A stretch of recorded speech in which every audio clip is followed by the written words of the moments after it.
বিআরটিতে আমি ফেব্রুয়ারি মাসের 10 তারিখে পরীক্ষা দেওয়ার জন্য একটা লার্নার কার্ড করি। লার্নার কার্ডটা ওকে হওয়ার পরে আমি যেহেতু সরকার একটা সুযোগ দিচ্ছে যে কিছু টাকা জমা দিলে অনলাইনে তাহলে 1.5 টাকা কাছায় নিয়ে আসা যায়। আমি মনে করলাম যদি আমার লাইসেন্স নিয়ে কোনো সমস্যা হয়, একজনের সাথে কথা বলার পরে ভিতরে থাকে সেই ছেলেটা, কথা বলার পরে মানে দালাল চক্র যাকে বলে, তার সাথে কথা বলার পরে আমি তার সাথে কন্ট্যাক্ট করি 3000 টাকা যে আমি অনলাইনে যাবতীয় খরচ বহন করবো আর সে আমাকে পাস করায় দিবে। নিজেও মানে এক্সপার্ট, তারপর আমার দরকার যে তাড়াতাড়ি লাইসেন্সটা আমার ওকে হোক। লাইসেন্স প্রাপ্ত ড্রাইভিং লাইসেন্স প্রার্থীদেরকে হয়রানি করা হয়, এখানে দালালের দৌরাত্ম্য আছে এই মর্মে অভিযোগ, এবং অফিসের কিছু স্টাফদের মাধ্যমে দালালরা লাইসেন্স প্রার্থী তাদেরকে হয়রানির শিকার করে। এই দালালরা অফিসের স্টাফদের মাধ্যমে তাদেরকে সহজে লাইসেন্স করে দেন, এবং যারা লাইসেন্স টাকা দেন না, দালালদের সঙ্গে যোগাযোগ করে না, তাদেরকে হয়রানি করা হয়। এরকম অভিযোগের প্রেক্ষিতে আমরা আমাদের দুদকের হেডকোয়ার্টার থেকে নির্দেশ নয় আমরা এখানে এসেছি অভিযানে।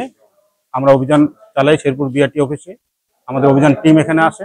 আমরা বিভিন্নভাবে প্রথমে বিভিন্ন জায়গায় খোঁজ নিই, দেখি যে এখানে দালালের কিছু দৌরাত্ম্য উপলব্ধি করতে পারি। দালালের কথোপকথন আমরা শুনি, কিন্তু সেই দালালকে আমরা অফিসে আসতে বলি, ওই ছেলের মাধ্যমে আসতে বলি, কিন্তু সে এখানে আসেনি, সে আসতে চাচ্ছে না, এবং তাই তাকে আমরা হাতে নাতে ধরতে পারিনি।